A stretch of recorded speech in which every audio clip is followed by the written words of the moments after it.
What is up, everybody? This is JP, your online personal trainer, and today I'm here to talk about 3 very ignored muscle groups that I guess I would say the general population ignores.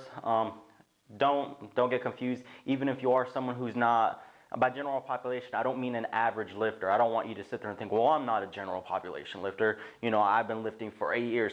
This is for someone, unless you're really down to the kind of like the nitty gritty of working out or just the science of working out. You may be making these mistakes, and even if not, it might be helpful to watch this video to see if you are, or maybe a friend you are, or if you're a personal trainer, to see if someone is making these mistakes so you can help them out. But let's get started. The first muscle group is the core or low back core more specifically. A lot of people when they work core, they think abs. They think crunches, they think obliques, and that's maybe lower abs, and that's basically the extent of their core work. Planks are a big one, and while those exercises are good, those aren't the entirety of the core. A lot of people tend to focus on only the muscles they can see in the mirror, okay? Bench press, things like that, and that includes your core too. But you have to think about your posterior chain core. And even though that does include other muscle groups besides your low back, I always see the low back tend to get ignored. And again, low back pain is a very common cause between people of the general population and just normal lifters in general. It's just a very common, if you talk about the most common pain or problem people have, I guarantee low back is going to be somewhere top 2, top 3, or maybe even top 1 of that list for lifters or just regular people. So you need to start working low back with your core or work it with other exercises. Maybe you could work your low back on back day, or you could put it with your core.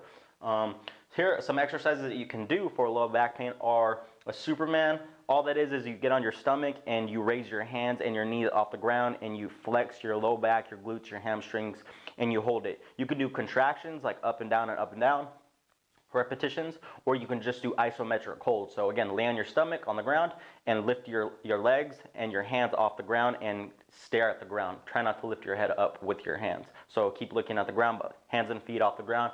Maybe hold it for 30 seconds. It's almost like a plank in a sort of way, but for your low back. Another one too is a contra raise. I call it contra raise because it's contralateral, hand and arm. So basically what you do is you lay on your stomach and you raise your opposite arm and opposite leg at the same time. And same thing like the Superman, you could do repetitions like up, down, or you can just do isometric holds. With the contra raise, because you're doing opposite arm and opposite leg, I would recommend doing repetitions. So maybe do one side, then the next side, So yeah, those are 2 exercises you can do for your low back. If you know what other exercises you want to do for your low back, you can do those too. Again, the low back is really going to be tied in with the glutes and the hamstrings as well. Again, those are also part of your core. Those are going to get work doing these exercises as well. But again, maybe you can put a little bit more mind to muscle connection on your low back and start working those. Also too, by most ignored, I mean worked, specifically like done in the gym, done during your workout routine, but these are also the ones that are not usually stretched either. You need to stretch them too. Make sure that you got a good mobility, good flexibility. There is a difference between those two, but make sure you're just taking care of that area. The second one is your rotator cuff. You probably heard this one a lot, especially if you browse YouTube, but again, I want to kind of hammer on that nail a little bit more just so you kind of get it in your head. The rotator cuff is made up of the muscles, the subscapularis, the supraspinatus, the infraspinatus, and the teres minor. It basically takes your arm and internally rotates and externally rotates your arm. That can look like this, external rotation and internal rotation, or it can look like this, external and internal. But the thing is, obviously, whenever you do an action with your body, muscles are the ones causing that action. There are specific muscles for whatever action you're doing. So you need to train those muscle groups to do that type of action. The rotator cuff, the goal of it is to help stabilize and protect the shoulder joint. So if you don't, just think of, when you think of the rotator cuff, think of it as safety. Just whenever you equate that word, think of safety for the shoulder. If you do not train the rotator cuff, you're not going to have healthy and safe shoulders. So when you do big lifts like bench press, it could even happen with pull-ups, lateral raises. A lot of people get impingement, stuff like that with lateral raises. You can have problems, pain. Eventually, it could even lead to a rotator cuff tear if you don't really take care of it. And again, that's something that's going to keep you out the gym for a while. So you want to completely avoid that. Again, stretch, but mainly exercise. And I would put more emphasis on external rotation. So here and here, because a lot of people already do kind of somewhat internal rotation exercises.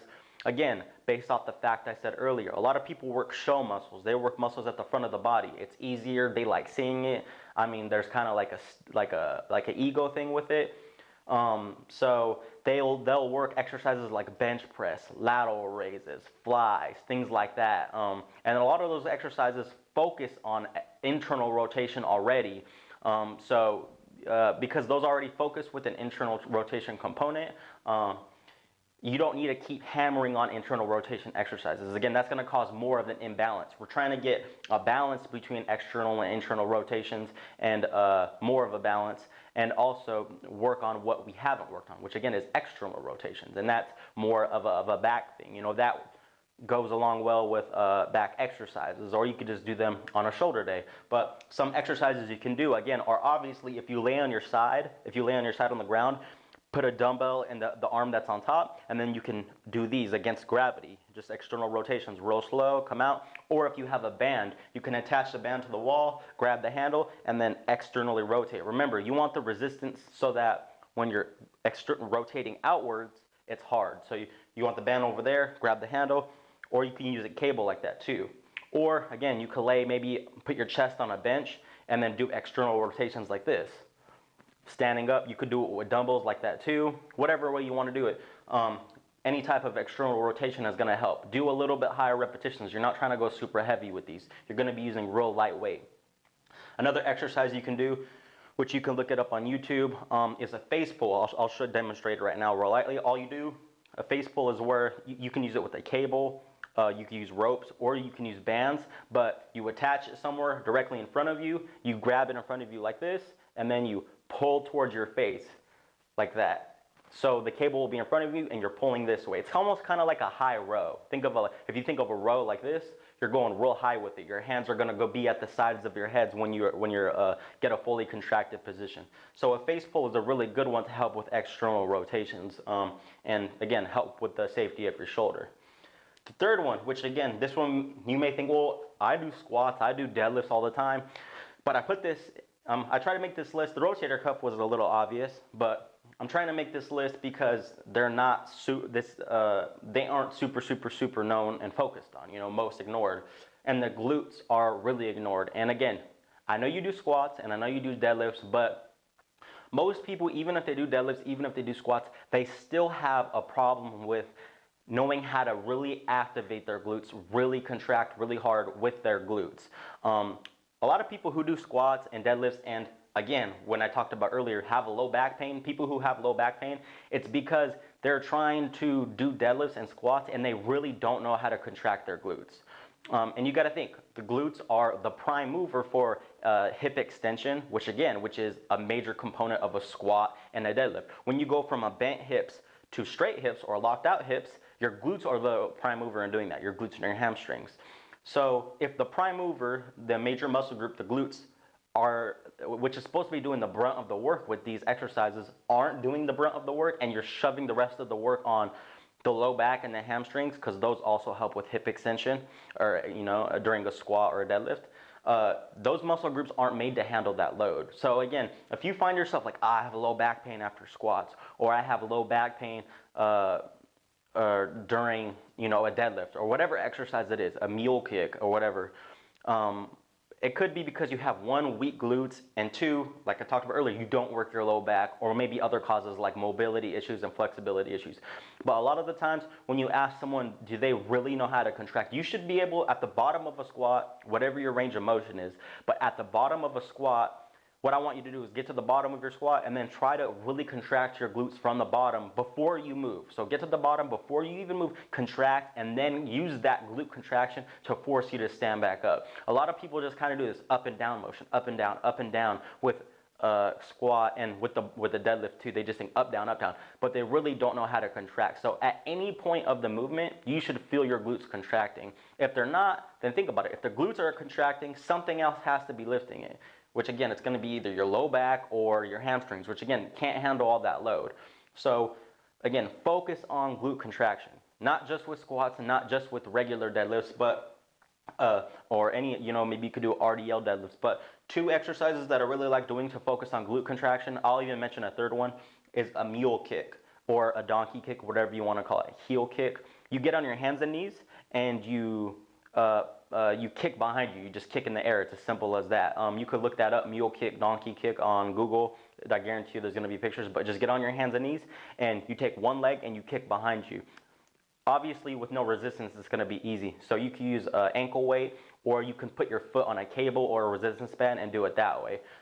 Another one is a glute bridge. This is where you lay on your back on the ground, you bring your heels to your butt, and then you drive your feet in the ground to extend your hips. You could put a dumbbell on your hips for the glute bridge, or you can put a barbell if you want.